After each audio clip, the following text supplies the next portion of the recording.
राम राम राम राम राम राम राम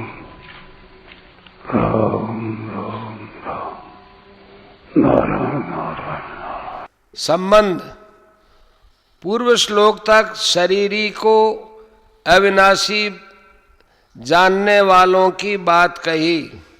अब उसी बात को अन्वय और व्यतिरेक से दृढ़ करने के लिए जो शरीरी को अविनाशी नहीं जानते उनकी बात आगे के श्लोक में कहते हैं।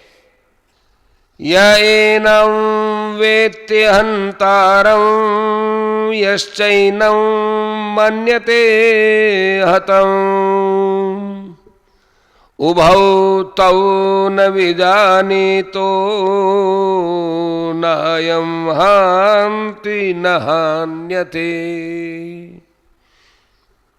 जो मनुष्य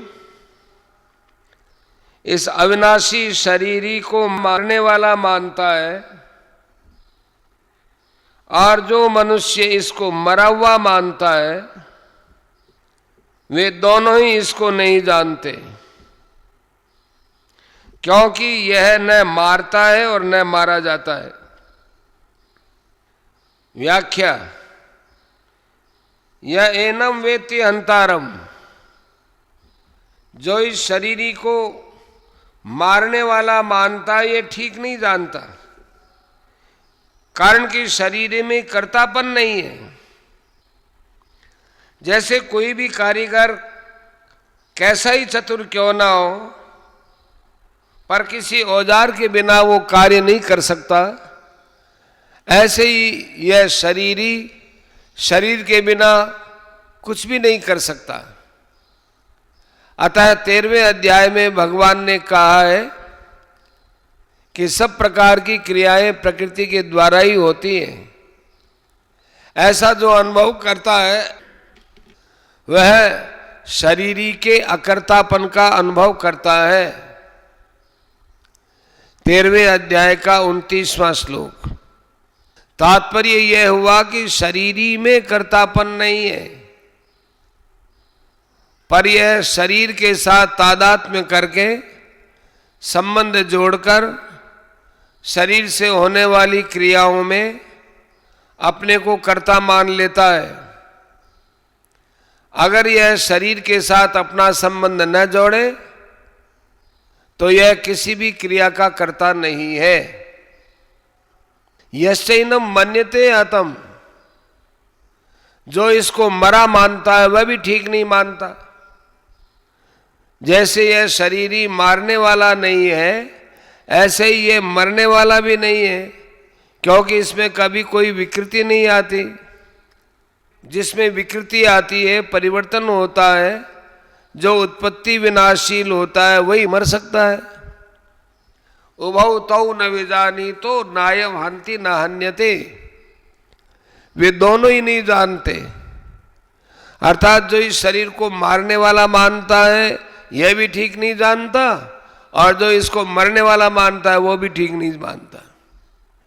यह प्रश्न होता है कि जो इस शरीरी को मारने वाला और मरने वाला दोनों मानता है, क्या वह ठीक जानता है?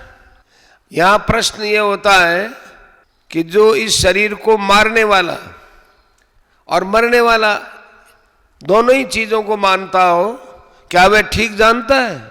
इसका उत्तर यह है कि वह भी ठीक नहीं जानता, कारण कि यह शरीरी वास्तव में ऐसा नहीं है। यह नाश करने वाला भी नहीं है और नष्ट होने वाला भी नहीं है। यह निर्विकार रूप से नित्य निरंतर ज्यों का त्यों रहने वाला है। अतः इस शरीरी को लेकर शोक नहीं करना चाहिए। अर्जुन के सामने युद्ध का प्रसंग होने से ही यहाँ शरीरी को मरने मारने की क्रिया से रहित बताया है। वास्तव में यह संपूर्ण क्रियाओं से रहित है। परिशिष्ट भाव, यह शरीरी न तो किसी को मारता है न किसी से मारा जाता है। इसका तात्पर्य है कि शरीरी किसी क्रिया का कर्ता नहीं है तथा कर्म भी नहीं है, और इसमें कोई विकार भी नहीं आता।